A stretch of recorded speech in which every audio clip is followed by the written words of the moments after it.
Hola, soy Adriana Briff y voy a leer un capítulo que escribí para el libro Maestras Argentinas.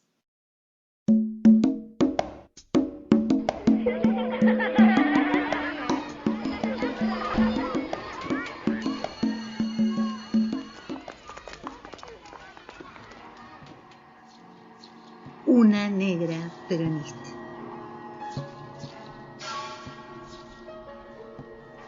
Los miedos en mi niñez aparecían de manera incontrolable. A veces tenían forma de hombre con traje y espuelas de plata. Era el diablo. Mi abuela contaba que una noche sin estrellas se le había aparecido a un paisano pobre en la mitad del campo. El hombre empecinado seguía visitando a su novia pese a la desaprobación de los padres de la moza. Se contaba que la madre de la chica, cansada de ver a este muerto de hambre en su casa, le pagó a un paisano amigo para que le diera un buen susto. Te vengo a llevar, Luciano, por andar pretendiendo un hogar que no podés sustentar. Mi abuela se reía mucho entre mate y mate. Creo que veía todavía la cara lívida del tal Luciano y su disparada en la mitad de la noche.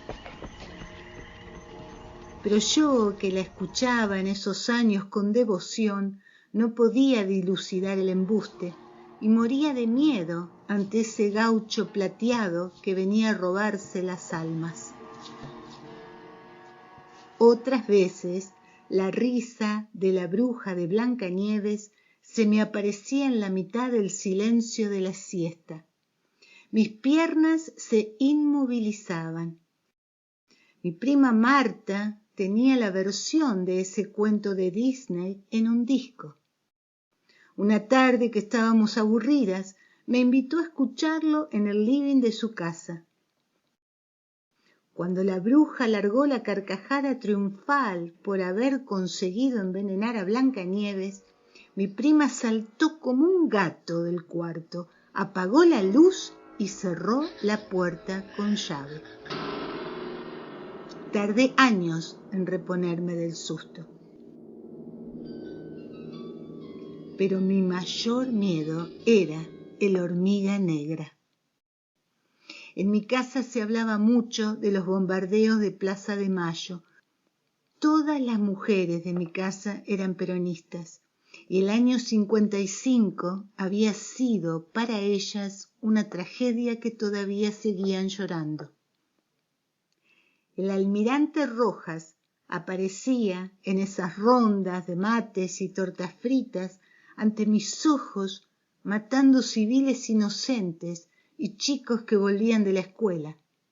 Una noche me desperté temblando, me perseguía, fingiendo altura sobre su tanque de guerra. ¡Peronista! ¡Peronista!, me gritaba con su cara oscura y sus ojitos alucinados.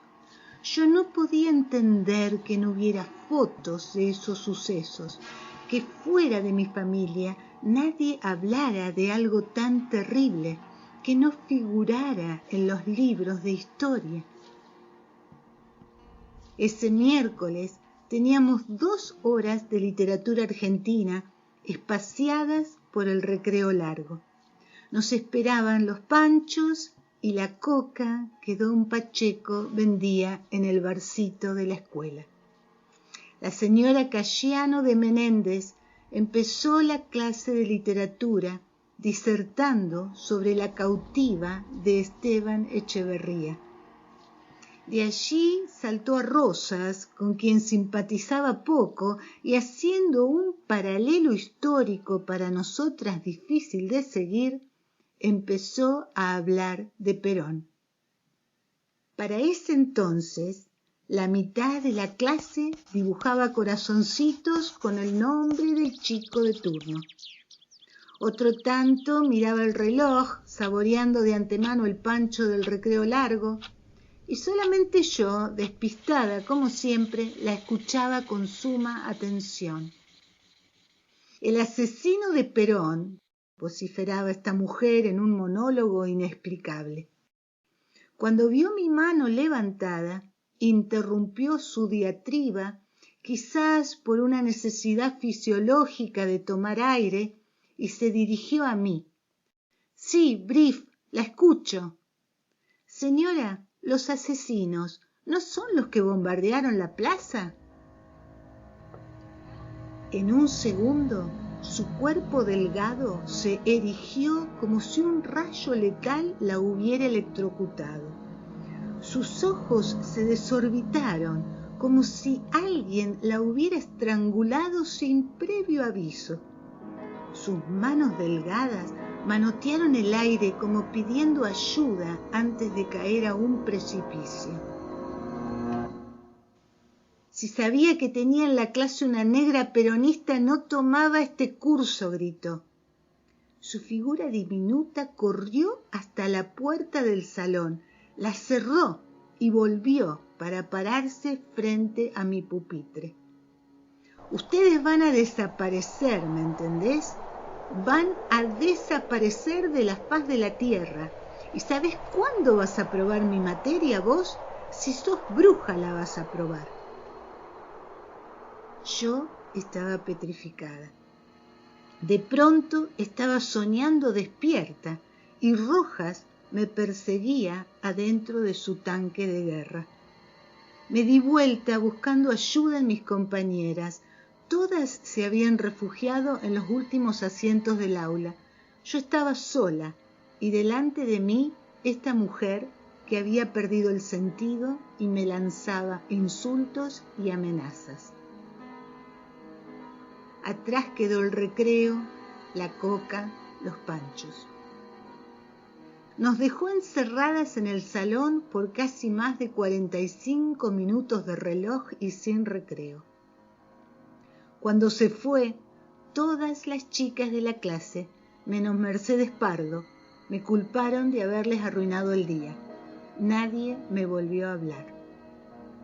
Ese día, a la salida de la escuela, la señora de Thompson, que me adoraba porque yo le cosía las puntillas de las enaguas cuando le pasaban de sus vestidos, me llamó aparte. Brief, yo sé que con ese apellido vos no podés ser peronista, pero si sos comunista, callate, ¿no sabés los tiempos que estamos viviendo? Era cierto, yo no sabía qué tiempos estábamos viviendo, pero ese día supe que el odio existía y entendí por qué mi mamá, mi tía y mi abuela lloraban tanto el año 55. A la salida de la escuela también entendí por qué Esmeralda, la portera del normal número 1, después de tocar la campana para anunciar que terminaba el día, se acercó a mí y me dio un beso.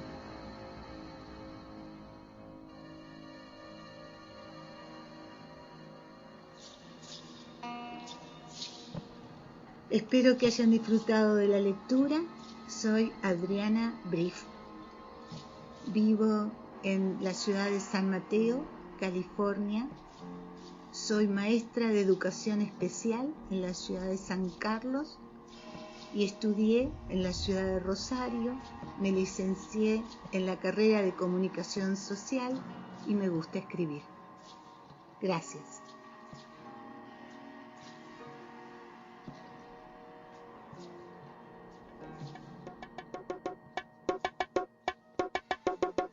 Maestras Argentinas, entre mandatos y transgresiones, reúne en un centenar de capítulos las trayectorias de maestras de todo el territorio nacional y de todas las épocas. El ámbito educativo pone en tensión los mandatos establecidos y las motivaciones propias de cada educadora, lo que confiere un particular dinamismo y riqueza a estas historias de vida.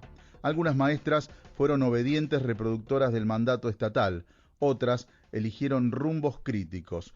problematizaron la tarea docente, abrevaron en teorías renovadoras, bregaron por la inclusión, desarrollaron experiencias de educación no formal, cargaron sobre sus espaldas las escuelas rurales, eligieron alfabetizar en villas y en contextos de encierro, o fueron pioneras en la educación para personas con discapacidad. Muchas rechazaron el modelo patriarcal que las limitaba al hogar y el aula, ocupando nuevos espacios en el periodismo, la literatura, el arte, la universidad, el parlamento y otros. Están presentes también las maestras que lucharon por la educación pública, común, laica y gratuita, y aquellas que, asumiendo su condición de trabajadoras, impulsaron la organización sindical. Asimismo, las que soñaron con una sociedad más justa y se transformaron en militantes socialistas, anarquistas, comunistas, peronistas o radicales, así como en feministas, ecologistas y defensoras de los derechos humanos. Ya en el siglo XXI llegan por primera vez a las aulas maestras de los pueblos originarios y disidencias sexuales. Todas estas historias van tejiendo la trama de una historia desde abajo de la educación en nuestro país. Maestras Argentinas es un proyecto colectivo. A las más de 80 autoras y autores de los diferentes capítulos se suman numerosos intérpretes que a través de la narración oral hacen posible este audiolibro. Eduardo Mancini y Mariana Caballero fueron los compiladores y la edición es una producción conjunta del Centro Cultural La Toma, la Asociación Civil Inconsciente Colectivo y la Cooperativa de Pensamiento Margarito Tereré. Este material es de difusión libre.